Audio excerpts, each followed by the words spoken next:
BBC Sounds. Music, radio, podcasts.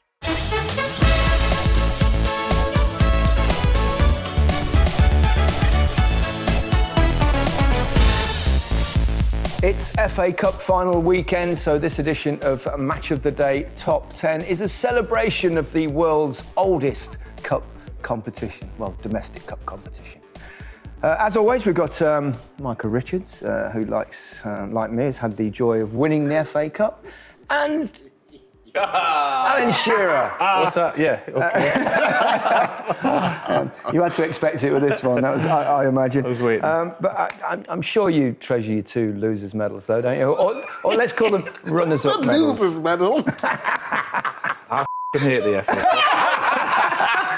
That'll be your first line on. That's my first line. Yeah. You do the It'll FA be my Cup middle final. line, and it's my last line. Yeah. No, I don't really. No, of course you don't. It's a competition very close to our hearts, of course, perhaps for different reasons. So today we're going to discuss our most memorable cup finals. It's going to be a little bit different this week because we didn't just list 10 finals, we've also put in all of our finals that we played in. Sorry, Alan. Just to get a few memories of that. And I'm going to ask you in a different way. I'm going to ask you to give me your top 10 right at the end in reverse order rather than the usual way. So, because it is obviously not the best 10 cup finals ever, but I think seven of them we were involved with in some way, shape or form. So here are the top 10 finals in no particular order. In 1986, Liverpool versus Everton. 1987, Coventry-Tottenham, marvellous final. Houchen's diving header, etc. 1988, the crazy game, Wimbledon against Liverpool. Obviously, that would be in there. Palace, Man U, that was 3-3. The Ian Wright final went to a replay, of course, when Man United won it. Tottenham Forest, better memories of that one. Some not so good memories of that one. 91. Then your two finals, Alan, with Newcastle in 98 and 99. Take 10 seconds to skip past those two. 2001, Liverpool against Arsenal, and Liverpool came from behind with a couple of goals from Michael Owen. Liverpool versus West Ham, Steven Gerrard final, that one, wasn't it? Manchester City against Stoke, and, well, two Manchester City ones to finish, actually, because that one, as well as the Wigan defeat with Watson scoring that goal. So, well, why don't we do it kind of chronologically and start with the earliest one, which 1986, Liverpool against Everton. I was obviously involved in this final, and I had the absolutely heartbreaking experience of putting Everton ahead, thinking maybe, Just maybe. I'll score a winning goal in a cup final, only to have. Can you remember that one, Alan? I can remember it, yeah. What was I, 15 at the time? I was just about to leave home and head down to Southampton. So, I mean, the FA Cup, do you think it's different now, has a different feeling now to what it was when we were growing up? Unquestionably. Do you? Well, it has to, because it was kind of the only circus in town, wasn't it? I mean, that's about the only game you ever saw, domestic football, live on television, hardly. And it became such an event. And the build-up used to start with breakfast at 9 o'clock, and you used to have silly things like, question of sport and all sorts of nonsensical build-up programmes. But it was all part of the fun. And obviously, you only had 3 TV channels when I grew up, BBC One, BBC Two and ITV, so... yes, Mikey. No, I'm not being ageist today. What did you have for pre-match? Has that changed at all? What did you have? When I first started, pre-match meal, I used to have steak and chips. You didn't. I swear, steak and chips 3 hours before kick-off, because you used to just get the menu and you had to pick the kind of the morning of or the night before, I can't remember, but it was... It's a chance to have a steak. Steak and chips? But was you bloated when you got onto the pitch, though? Yeah, but I had a steak. I've seen all his goals, it bothered him. That was my very first pre-match. Was yours steak and chips? 1988, when you were born, as you keep reminding us. That's what they said to me. What do you want for pre-match? I said, I'll have fillet steak. Only because I thought fillet steak as well. I'd never had fillet steak in my I got life. fillet steak growing up in Leicester, really. Exactly. It's the only reason I had it, because we couldn't afford it in our household. So when someone else was paying for it, we had it. Did you have a few bevies the night before or not? No, me never. Never? No. You're going to tell us a story that you did. No. then. I had wine before in Italy. All right. Another time in Florence. I think we've had that conversation. Well, yeah. Yeah, we had the... Every pre-match meal at Barcelona. I remember the first time we went for they used to call it concentración. What was that? Concentración. Concentración. Ooh. Which is obviously concentration, but, where you go to concentrate before the show. They always stayed in a hotel, even home games back then, way back, and it was different. I remember the first time Mark Hughes and myself, we joined Barcelona at the same time. We go down for the pre-match meal, and there was like 4 tables, 16 players, and 4 tables, and on the middle was a bottle of wine, and opened bottle of wine. We thought, it's a bit odd, isn't it? One of the players, there you go, everyone, and then topped it up. You'd drink a bottle of wine between you before, like 4 or 5 hours before kick-off. It was amazing, though. You go and have half an hour's kip, and then get out there. I very much doubt they still do that. Did you do the same in Italy when you were there, yeah? The night before. Night before, Yeah, but it was not pre-match. Not pre-match, Yeah. no. Night before. They speak Italian in Italy, yeah? Yeah. Just about. I've got a bit of lingo, you know. Can you imagine if they did that in England? Just put bottles on the table before a game. Still be there at They'd midnight. be ordering. It'd be beer, though, in England. Have you seen the queues, though, since lockdown, since today? Yeah. You see the queues outside, people, last night, just waiting for a beer. I mean, just wait. Just wait till today. Do you know what I mean? I know. Right, we're back to 1986, Liverpool-Everton. It's the first Merseyside final ever. Liverpool had already won the league, pipped us at the end. And then the overriding memory of that final is not the final itself, but the extraordinary experience of having to do an open-top bus tour through the city of Liverpool with the team that won the final. That's unbelievable, isn't it? It's like... Yes. How did that... What? It was all decided beforehand that because it was the first Merseyside derby, the 2 teams would go back to the city, have 2 buses, and one would follow the other through the town. No Everton fans came out because we'd lost 3-1.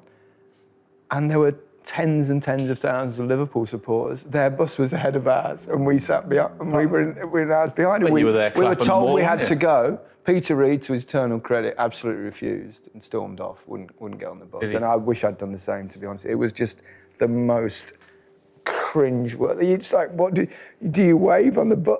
So in the end, we all just sat downstairs. That's the most ridiculous thing It's I've the ever worst heard. idea. Imagine that happened today. Wow. Ooh, never happened. We didn't. We did open top bus parade after being beaten twice in the cup finals, which you think, how stupid is this? I mean, the last time Newcastle won the FA Cup was 1955. And You were probably watching, not playing then. yeah. And then it was all arranged, and it's very similar. They couldn't, for some reason, get out of it. And you think, you can't get out. We're a losing team in a cup final. We're coming back to Newcastle. And it just shows how desperate the Newcastle fans are for success, because there was hundreds of thousands of fans. We had to go from Gosford Park Hotel to the Civic Centre. And Only in Newcastle would they all turn out. unbelievable. I mean, it's absolutely outrageous. Hundreds of thousands of fans lining the streets. And then we had to go and say thanks to the Civic Centre. It's like, what the are we doing? Thanks very much for turning out. We've just been beaten in the FA Cup final. It's like, it's embarrassing. What was that feeling like losing in the final then? Yeah, what? Come straight in with a 2-footer. There you go. Deal with that, mate. Boom! That's a 2-footer straight away, isn't it? Why don't you ask him that? Ask him that on this question. What was it like? To mine later. Like losing. What was it like losing? Hideous. Hideous. I mean, especially when you're 1-up and you've scored. Not that. Did you see the headlines? What he's trying to say is he did his job. I did Oh, it mate. wasn't my fault.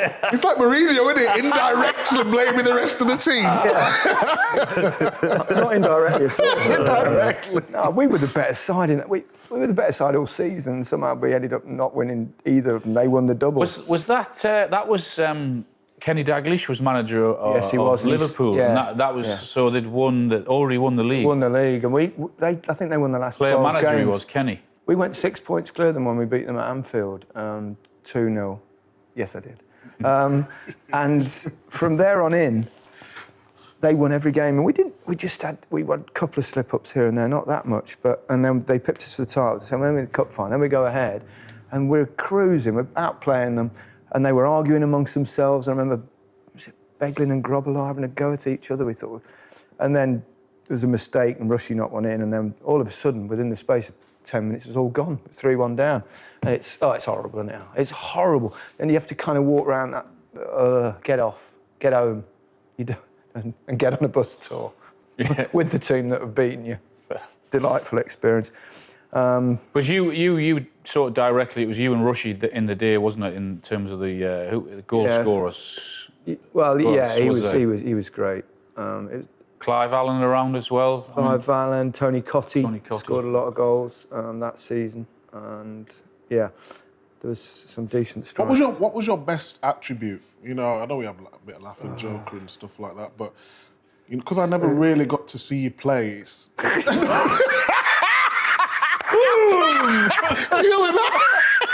That's about 3 in 10, 15 minutes, isn't it? Unbelievable. Unbelievable. I'll send you some old tapes. And they are literally old tapes. You know, I've still got some of those. I don't know whether... We'll have a video recorder and put them in, though. That's a problem. Oh, dear. So, what were your attributes? What was I? Yeah, what sort of player? Who would you compare yourself to now for the younger audience watching? Messi? No, not at all. Kane? No, Harry's got a bit more going. You know, he's different. I play off the shoulder. I try and spin behind. Yeah. Probably more Vardy than that. Yeah, probably. Yeah. Yes, wouldn't you? I was always about pace and attacking space, and my movement in the box was good. Yeah, I knew what I was doing. But my biggest attribute, apart from pace, was mental strength. Was it? Yeah, that was definitely nothing. I think that's the most important thing for a striker. Apart from goals. Yeah. Well, I think you need the mental strength to score the goals and withstand criticism when you're not. But I don't know. It's not for me to say. I'll send you some old. I'll send you some old black and white films that you can look at. The following year, it was Coventry against Tottenham in the final, and that was definitely one of the great cup finals. Memories of you've got no memories of that, obviously, Michael. Yeah, Keith Houchin's dive and header. I think that's. I think he won goal of the season, didn't it? I'm not sure of that, but I always remember the dive and header, the cross coming in from. It's been confirmed Bennett, in the background. Was it on the right hand side? That and then flung himself at that dive and header. That's what I remember about that cup final. And Coventry beating Spurs. Gary Mabbutt own goal. Own goal, yeah. Mavs. He was a great guy. One of the most remarkable people actually that I ever played with. Super bright. And brave, wasn't he? He had diabetes, so he injected himself 2, 3, 4 times a day. I roomed with him all 3 years, and he had a couple of episodes where his blood sugars dropped alarmingly. Oh, right. And the first time was I'm sure he won't mind me saying, but the first time we were on a tour somewhere, I think Scandinavia somewhere, if I remember rightly. And we got back to the room, and it was with obviously, I'm going to say 2 separate beds, obviously. So I was not going to lay in my bed, and he suddenly gets out of bed and he starts lifting all the sheets up, and he's pulling them up, and then he goes to a wardrobe and he's throwing his jackets around and he's singing a song.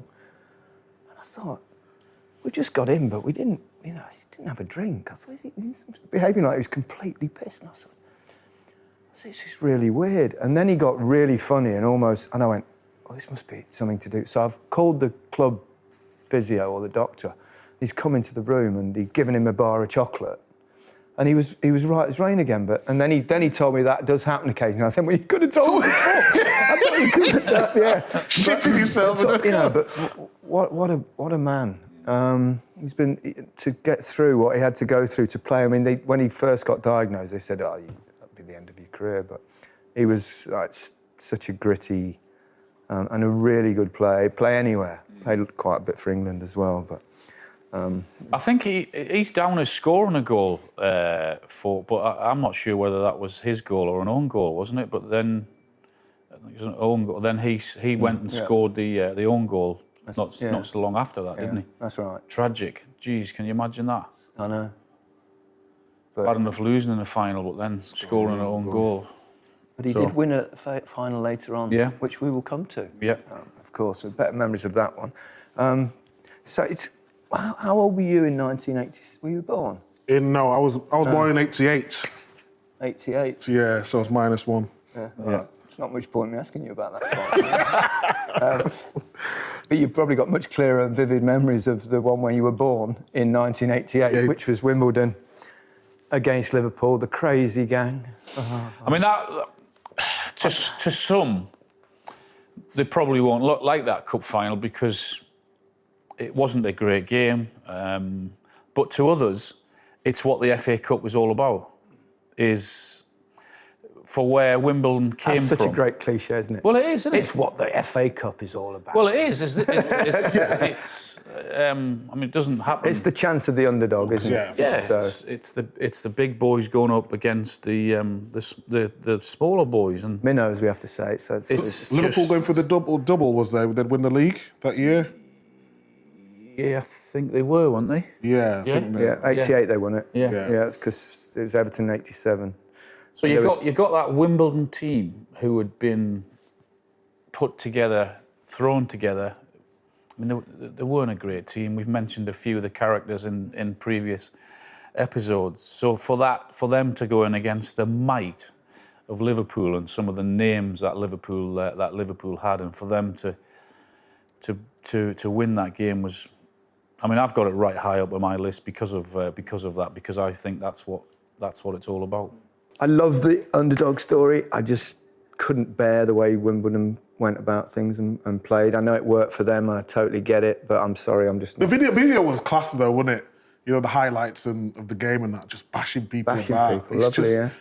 It's not they made, I think Vinnie Jones, didn't Vinnie get booked in that final after so many seconds when he went after McMahon straight away, wasn't it? Well, and that sort of said... That's a red card, I think, in today's game, straight away. Yeah. They couldn't actually play that way now. It'd be impossible to play that way. That's the difference. No players around the pitch. And they used to do this, all this shouting on Fashioner and... What was it in the tunnel? Was it in the tunnel? In the tunnel, but on the...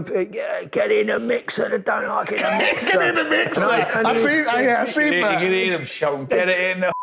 Yeah, and they kick lumps at you. I think they try and intimidate you and scare you, but it was extraordinary because Liverpool were obviously so good by then. I think I've spoken to Alan Hansen about that game, and it's his worst, just about his worst memory, I think, in football. But everyone, for right or wrong reasons, will remember that cup final for the underdogs going on against the big boys, the might of Liverpool. The culture club, as John Motson said.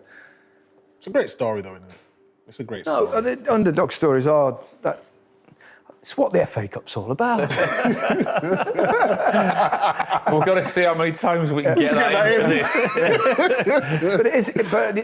I mean, obviously, the reason for that cliche is because you get non-league teams. It's their chance to fight their way through and play against possibly a big club, and the chance of defeating a giant, which seldom happens actually if you look at the history of it, but. Well, what happens now is that most of the teams now, because of Champions League football, it's not high up on their priority, is it? And I hate when that happens because the FA Cup, even the Youth Cup, coming through the youth was massive for us, and then Premier League was not really a goal because it was so far ahead, but FA Cup was achievable. Yeah, it was achievable to any team. Yeah. So I missed out in the FA Youth Cup final. We lost to Liverpool. But then to win an FA Cup, it's massive. This podcast is pre-recorded before this year's FA Cup semi-finals. Obviously, this podcast will go out just before the FA Cup. So I don't know whether it's Leicester or Southampton that will be in the final at this point. But if you ask me now, if I'd prefer Leicester to win the FA Cup and not qualify for the Champions League, or qualify for the Champions League and not win the FA Cup. I'd say I'd like them to do both, obviously.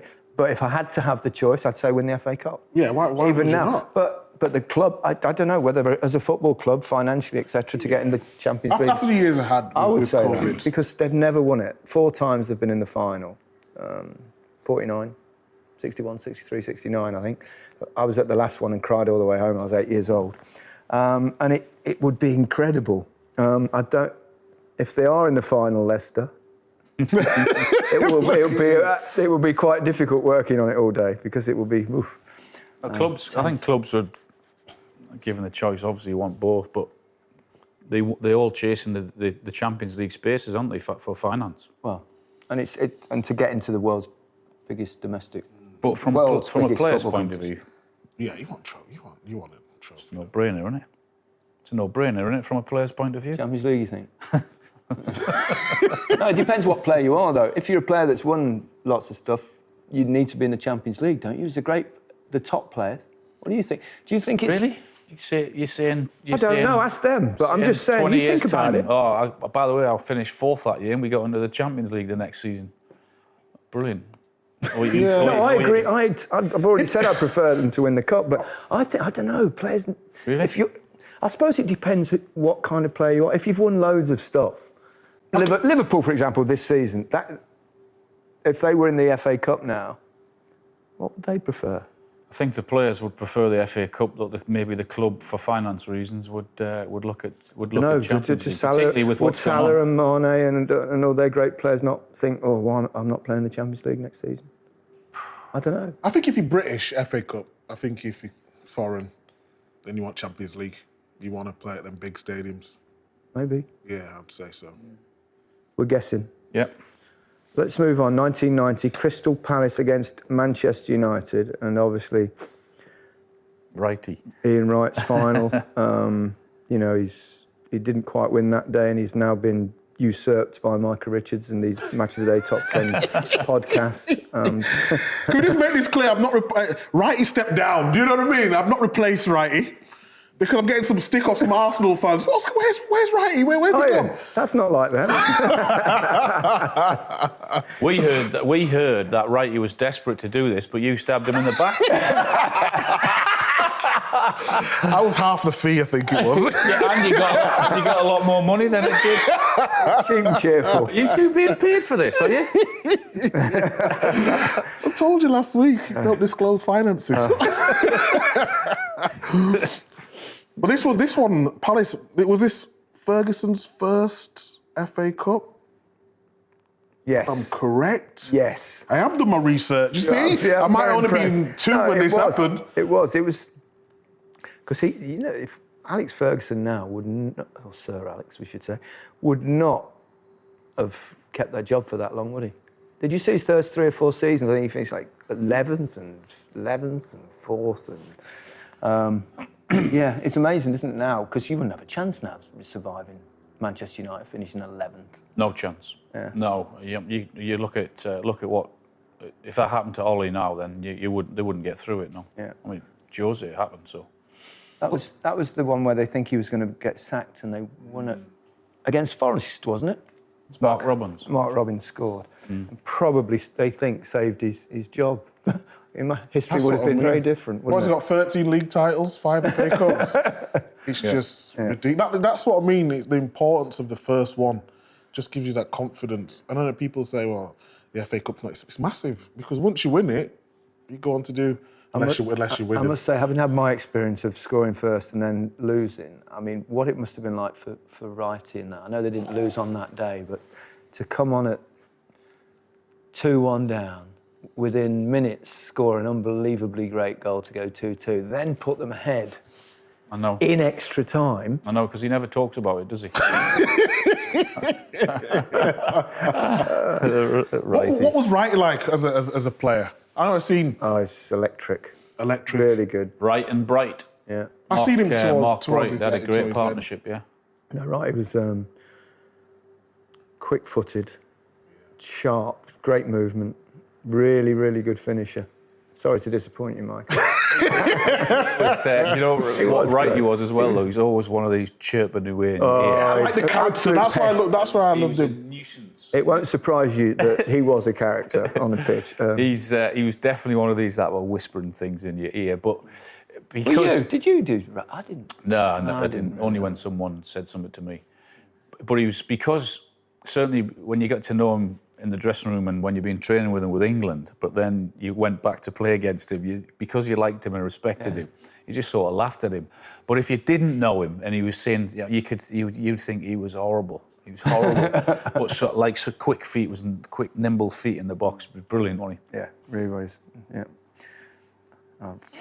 Right, we go on to... actually, there was a replay in that final, wasn't there? You remember the replay? Score? Goal scorer, Was winner? it Martin? Yes. Lee Martin? It was Lee Martin, wasn't it? Yes, it was Lee Martin. Sure, it was Lee Martin. Yeah. I'm useless on first names. Shearer. Lee Martin, yeah.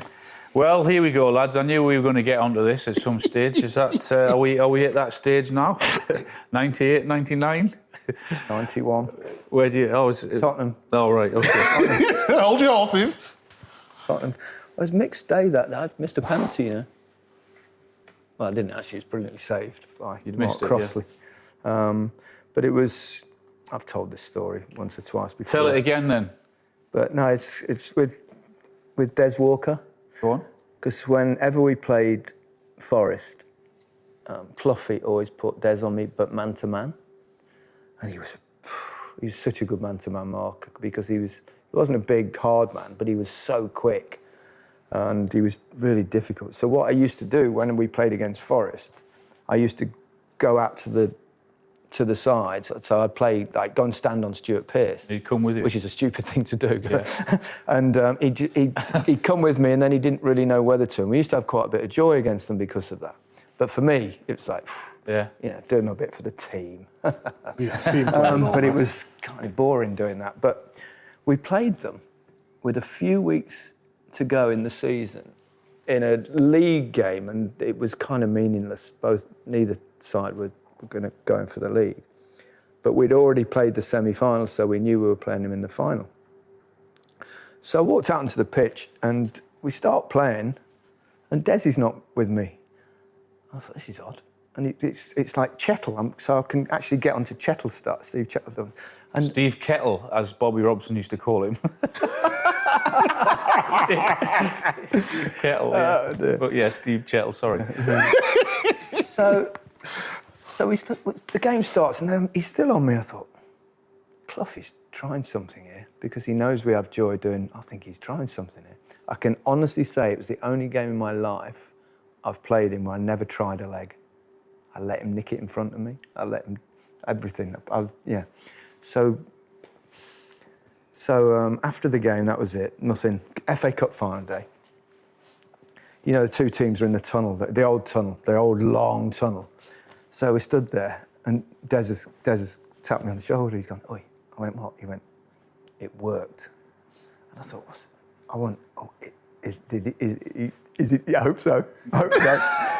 So we go out on the pitch, and there he is. Chettle's on me again, I think. So I ran him, I spun him and did all sorts of things. One of the best 45 minutes of a game I've ever played. I had a perfectly good goal disallowed, which VAR would have to overturn now. Well, maybe it wouldn't, they'd probably get that wrong. But I was like that much onside. And then I won a penalty, and Crossley saved it. So we go into half-time, Stuart Pearce had bent free kick in the top corner, and we were 1-0 down. So we do the half-time team talk. Terry says, listen, you're playing great. Just keep, it'll come. So we go out, and I'm running down the tunnel. I hear a shout over my shoulder. Des Walker goes, oi! So I said, what? He went, I'm back! True. But we managed to get a bit of joy and won the game in the end. So, true story. But it was magical winning that day. I mean, like in '86 when I scored the goal and then lost, I felt, you felt gutted in that way. But this was missing a penalty and not scoring, but winning. It didn't matter. It was, and I hadn't won much in my career, as you know. And before we said that. Yeah, so won an FA Cup, a Spanish Cup, and a and a Cup Winners' European Cup Winners' Cup. That's it. That's not a lot, though, is it? It's enough. Well, thank you. I'd say more than some people. No, well, no, but it was. And Gazza, what about Gazza in that game? Fine. Yeah. Done his knee. Well, Gazza was so hyped before the game, as he was in the semi-final, funnily enough, which was the game You can against just imagine Arsenal. Gazza. People that know Gazza, he's brilliant and he's amazing. What a guy! But I could just imagine him in the dressing room beforehand, being up a height. He was like being loopy with excitement. Kicking balls at the marching band in the warm-up, trying to knock the trumpet out of one of them. It's just, honestly, and I kid you not, he did that, which I've seen him do a few times, and he was quite accurate, generally. But he was, and he was the same in the semi-final. He was so hyped up before the game and being bonkers, and I think what happened in the semi-final, he had that free kick, was really early in the game, and he hit it in the top corner, and it kind of, he got it out of his system. But in the cup final, he went round 2 crazy challenges. Yeah, mad. Was it Gary Charles? Gary Charles in about the first or second minute, and then that follow-through thing when he ruined his cruciate. And it looked a bit grim for us then, because he actually dragged us to the final. He was unbelievable in the FA Cup that year. We played away at Portsmouth and we were behind and scored a couple, and then Notts County at home, I think. But he was unbelievable in that cup run. Well, he's just a fabulous player. And then we all took the cup to see him in the... Did you? I was just going to say, was he in hospital afterwards? Yeah, and we all went to see him, took the cup. Brilliant. Which was quite emotional, actually. Yeah. Who would he remind you of nowadays? Gazza? Yeah. There is no other Gazza. Nobody. No. He was certifiably insane for the stuff that he would do sometimes. Genius with the ball, though. Oh, what a player. That good, yeah. Genius with the ball. Unbelievable. Would he be better than the Lampard and Gerrard? It's totally different. I mean, we're never going to score as many as Franco. No. But with the ability, I mean, he's just one of these natural... You could just tell he just loved the ball at his feet. The things he could do with the football were just ridiculous. The things he didn't like to do, though, was pass it. Okay, dribble. Wasn't that keen on that. In fact, it's kind of testament to how good he was in the sense that the only time he'd give you the ball was when he knew you had no alternative but to give it him straight back. And that, or he was knackered. And that's let's go the World Cup against Cameroon. Extra time. It's brilliant through ball for one the penalty. Because normally he'd just keep going. But he was shattered. But no, it was... It must have been an incredibly traumatic day for him. Serious injury, missing out on playing in the cup final, missing out on going up the steps to collect it. But at the same time, he did get a medal and he won the FA Cup. So, but he was never quite the same after that. It was such a horrific injury. It's hard to come back from them injuries as well, isn't it? It is. It was then. I mean, medically they've come on leaps and bounds, haven't they, since then? But it was a great day. But and the sad thing for me, the only sad thing about actually winning that was that it was a Des Walker own goal. Now I know Des was man to man. I told that story, but Des was such a great guy. Was he? Yeah, taught the hind legs off a donkey.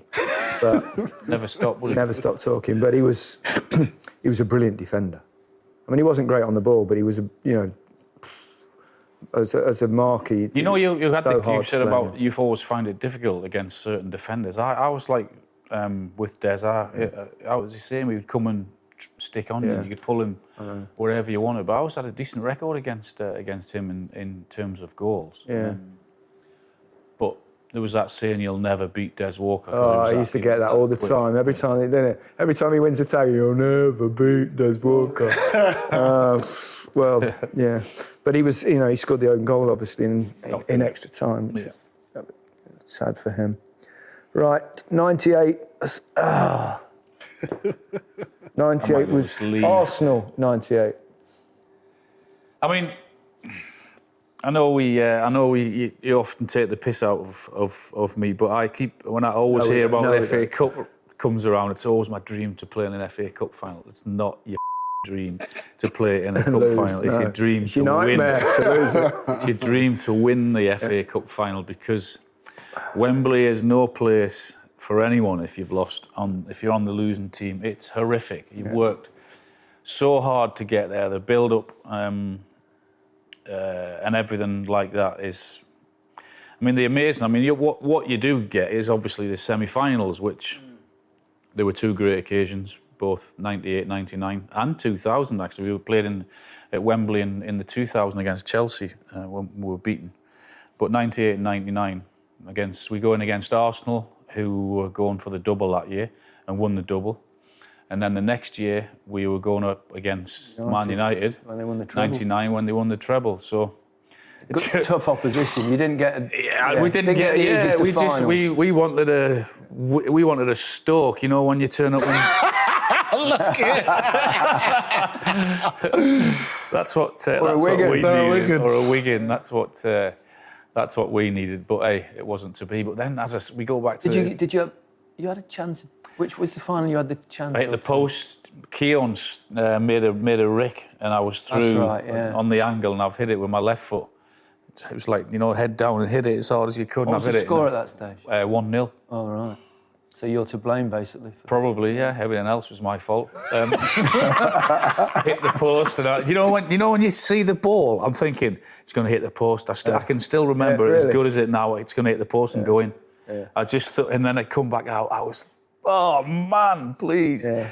It was horrific. Chris Waddle in the extra time against Jersey, the one I'll never forget. Right, yeah. I just thought that's in. Yeah. And it came out between me Platty. It's like exasperating. Yeah. But then I know what it's like myself. Try and describe what it's like at the end of an FA Cup final when you've lost it. Well, you've got to stay and be respectful and clap and that's it. Yeah. To the winning team. It's like an eternity waiting to walk up the steps, isn't it?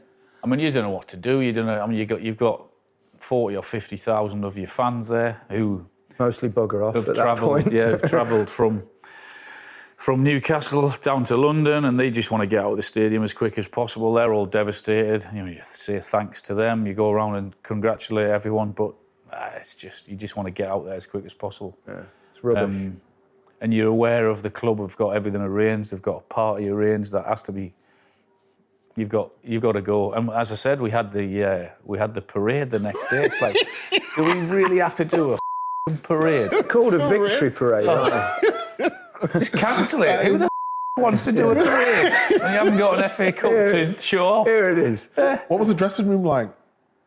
Just devastating. Quiet, isn't it? They're quiet generally when you lose big games, aren't they? And also, it's because we just didn't play well. We worked our nuts off to get to the final. Did you play well in either final?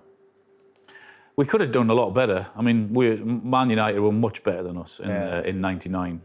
Keane went off injured after a few minutes. Well, that must have made you think. And we're thinking, that's not so bad. Yeah. Skipper's gone off. What a huge influence he was. And then Teddy Sheringham comes on, and 3 or 4 minutes later, he sticks one in the back of the net. It's like, maybe this is not going to be our day again. But we were better in the first one, 98 against Arsenal, than we were against Man United. Yeah. We had a better chance of winning that, but it wasn't to be. I have a feeling 1998, 1999 will not figure too highly in your top 10. Well, surprisingly enough, they are number 10. So not good times.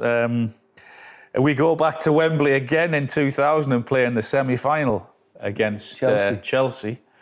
Chelsea beat us in the semi-final. So needless to say, I was absolutely delighted when they knocked Wembley down. Not so long after that. So brilliant. Love-hate relationship with the FA Cup. Yeah. So, how many games did you? You must have played a few games at Wembley for England, though, and done all right. Because you certainly scored in that game when you made your debut when we played together. Well, of course. Then we had '96, Euro '96. With it. It was great. Yeah.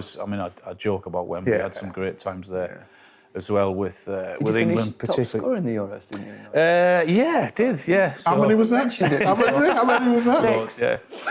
Loads. 6 or 5. I remember because obviously we got knocked out in the semi-final, And we go back home, and then Germany are playing in the final. Yeah. But I'm sitting there praying and hoping that Jurgen Klinsmann doesn't score because it takes something out of it. Yeah. I was watching the '86 final, and Maradona was one behind. I don't care if you win 6-5. Didn't score. Yeah, it's absolutely true. We'll move on now. Thanks. When are we going to get to a cup final that's actually in your living memory? 2001 was not bad. Yeah. You remember a bit of that one? Was that at Millennium? Yes. Stadium. It was the first one there. It's the Michael Owen final, wasn't it? When they came. Arsenal battered them. Yeah, Arsenal were robbed, weren't they? Well, they weren't robbed. They just missed their chances. No, they were robbed. We call it daylight robbery. Well, you're an Arsenal fan then, weren't you? Yeah, I was. So, I remember that final. Arsenal absolutely battered them. And you expected them to go and win it. It just sometimes Michael was at his very best, though, wasn't he? It was unbelievable, eh?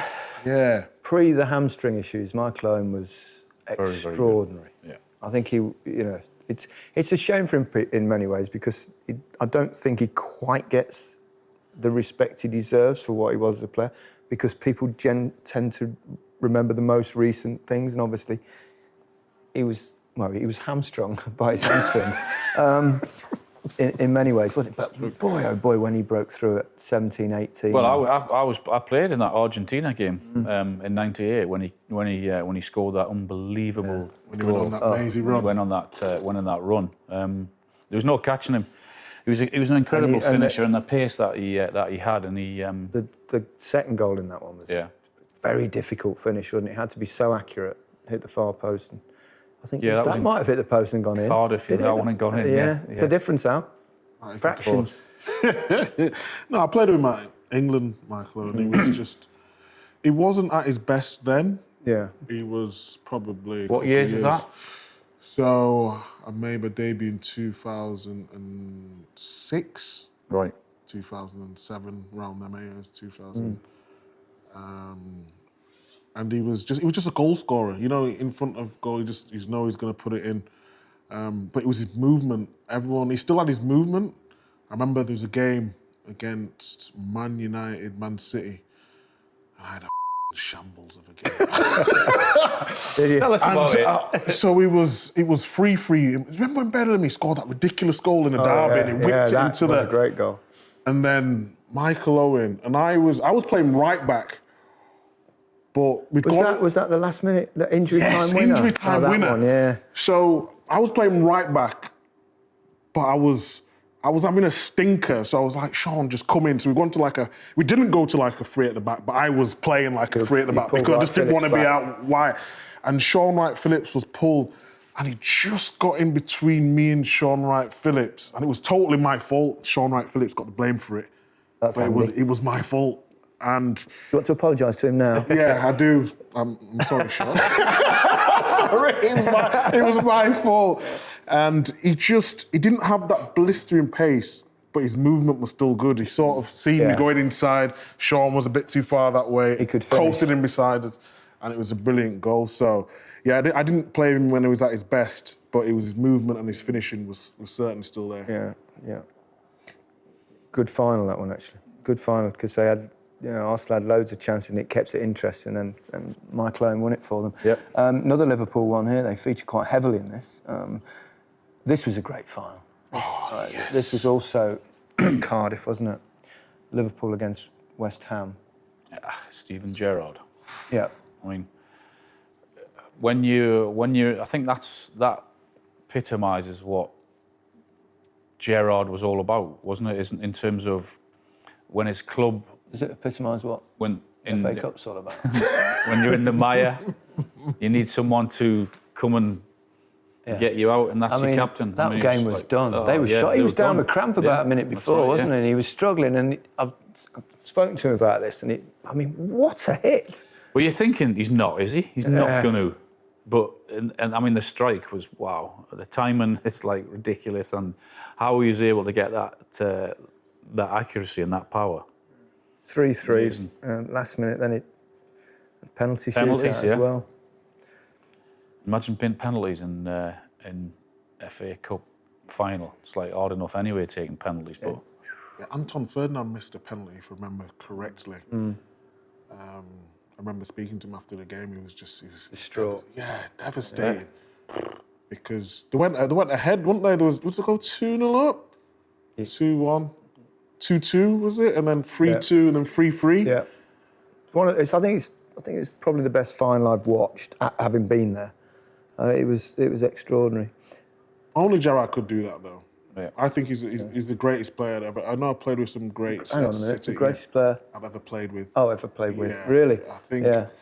You know, Yaya Toure would be up there. Yeah. David Silva. But Gerrard had absolutely everything. I couldn't see a weakness in his game. And I wasn't surprised when he did that, to be honest. I expected that from Gerrard because he just had so much talent. He really did. Amazing player. Yeah, he was a great player. Manchester City, all right, couple of Manchester City ones. We know where this is going. Your own. Man City Stoke, top of my list. To be honest, you know, You do surprise me. I forgot about that final. I had to look that final up. It was that dull. It was that dull and but Who was playing? There was a handsome man playing right back. He was fantastic. He was up, down. Was that every player? No, he played in the Wigan and got sent off.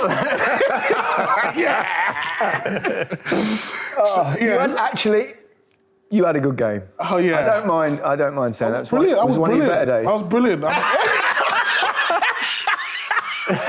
Nothing got down my side. You shall not pass. Des Walker, what was it? Des Walker. Who were you up against? Never beat Mike Richards. It's too many syllables. I know, yeah. It was, what was it, the first trophy, 35 years?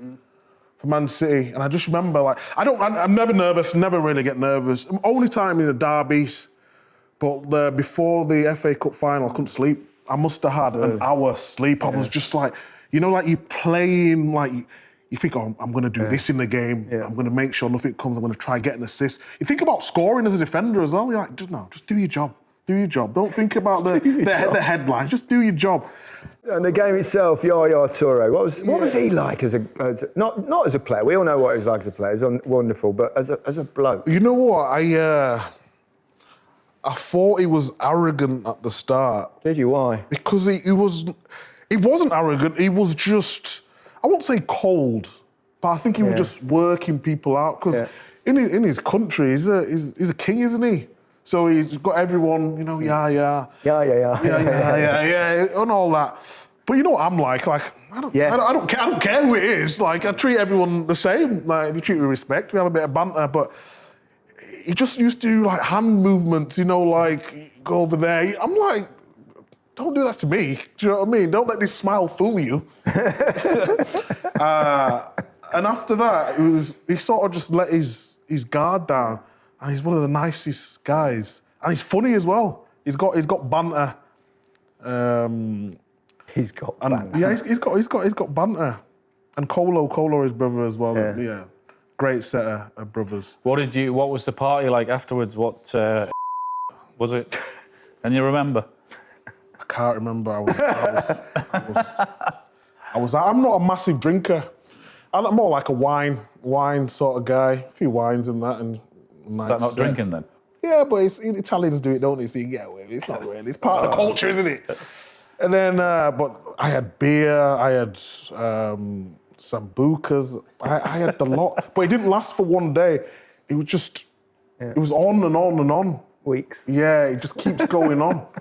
And you know me, I'm at the front. I come through the academy, so look at me. Look at Man United, come on. Give it all. Did you get a man of match award?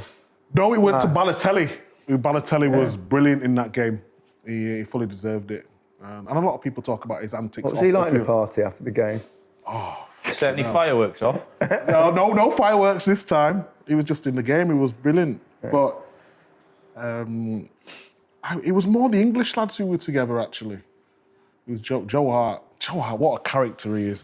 And you know, like he's perceived in the media. The media. That's what I mean. I've worked with him a few times, and he's seen, he's. That's what I mean. No, I think he just needs to. That barrier needs to come down. Like I said to you with punditry last week, sometimes it's a bit like you're working each other out. I'll tell you something about football, and you get it in all sports. You hear it, don't you? They haven't got the characters in the game these days. And they always say that because you don't really find out about the characters until after the career because people don't tell the stories. So, you know, you can now turn Joe Hart into a cult I think it's hero. a bit easier now for them to show the character with social media and things like that, though, isn't it? A little bit, but they have to be so cautious, don't they? You know, you're always one sentence away from disaster. You can kill stories, can't you, straight away and say, no, I didn't say that. But you'll see the real Joe Hart as soon as he's finished. He's honestly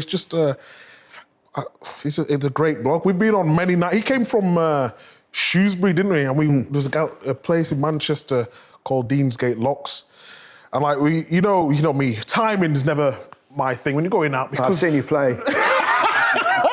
when you go out, you know, like it's I don't know if it's a black cultural thing, but we turn up a little bit later to make a scene. Do you know what I mean? Yeah, So like really?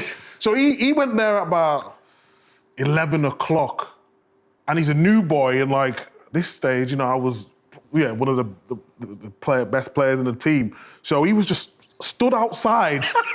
I was a top boy when I first came through. Don't know what happened. And he was waiting for me for about an hour just outside by himself. And I turned up about 12, 12:15. Yeah.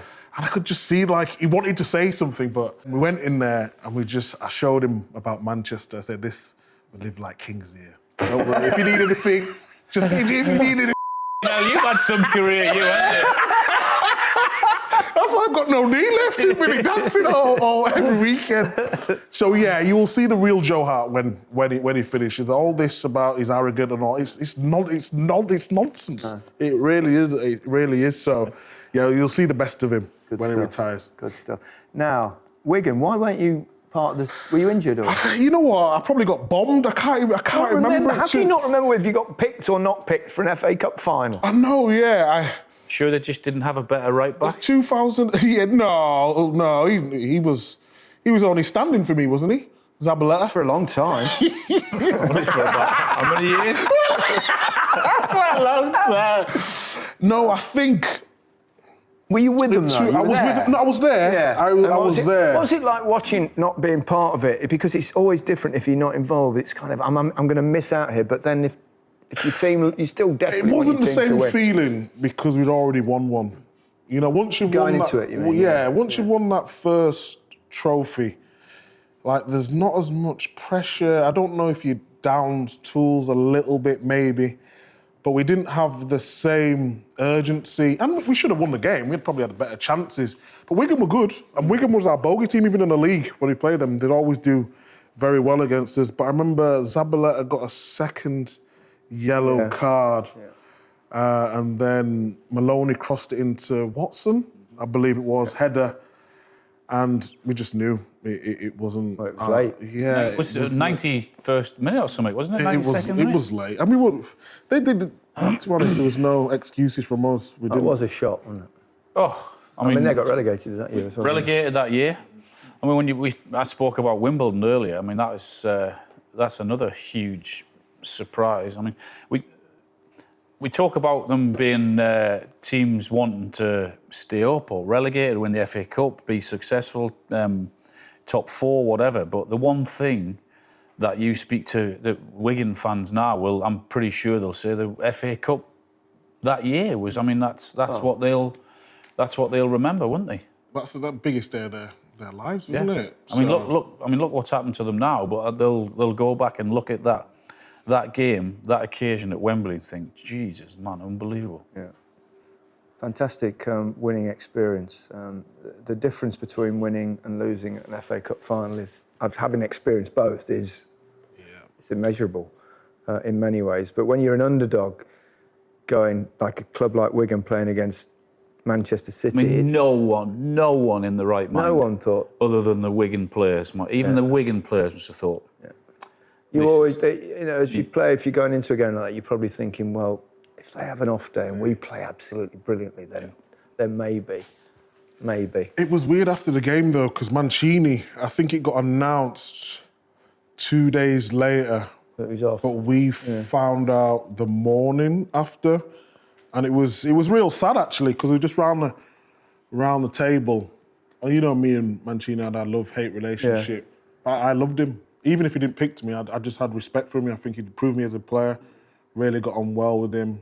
He was emotive, wasn't he? Quite emotional guy. Yeah, he was. He just wanted the best, though. If you see like how Italy are doing now, some of the way they've progressed since he's been there, it's just been. He was good. Yeah, he was top. He was top. One of his best coach, manager.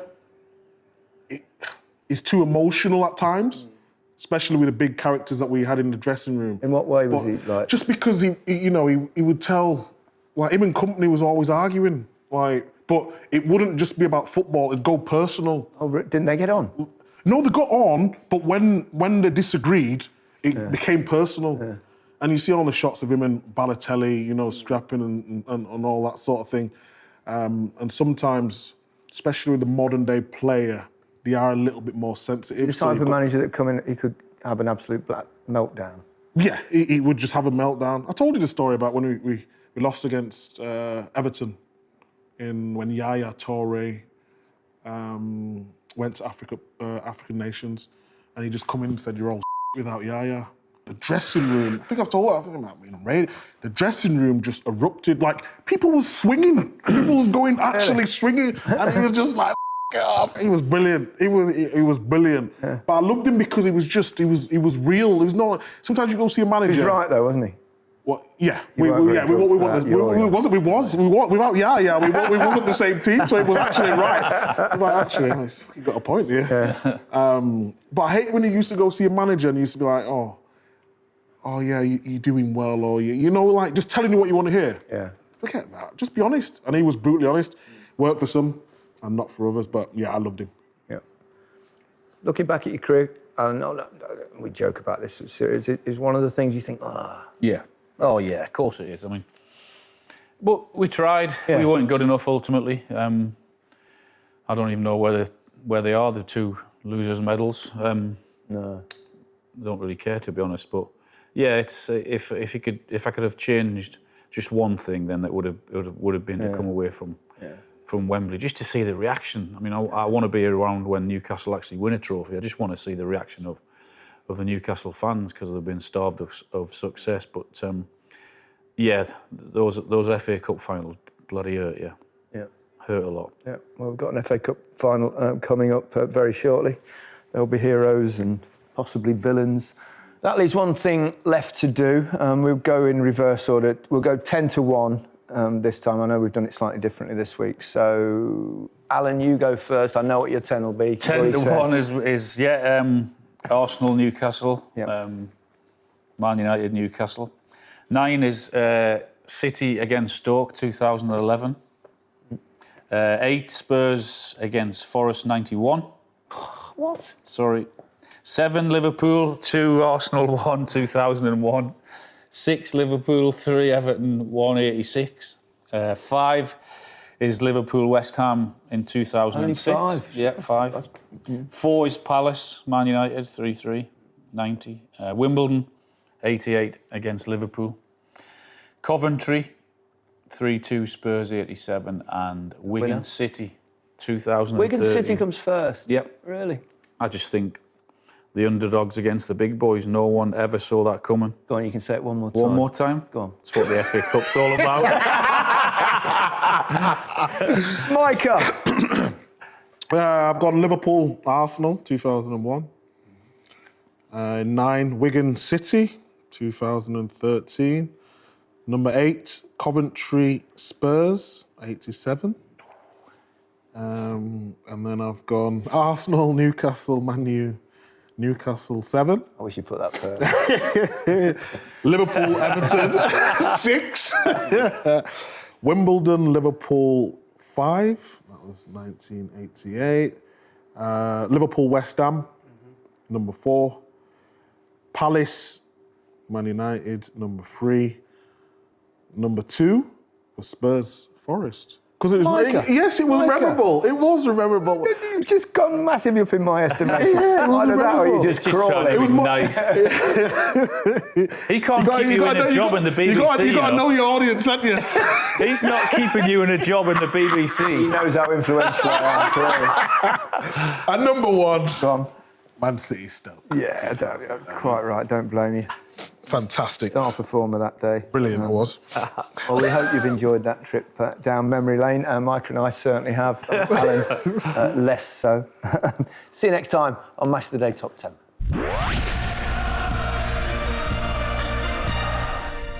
Available now on BBC Sounds. Hi, I'm Eddie Hearn and I'm back for a third series of No Passion, No Point. In the latest episode, I'm speaking with former Manchester United and England centre-back Rio Ferdinand. I got a phone call before, just as I was going to Leeds, and I could have gone Chelsea, and I just said to the geezers, there's just no point in even trying to pitch it, the idea to me. I need to leave London. I got all my mates, I go out every weekend, and I didn't have a handbrake. And if you would have stayed in London, if you would have gone to Chelsea, who knows? I'd have been at Orient in 2 years. Serious. With your dad. No Passion, No Point. Listen whenever you like on BBC Sounds.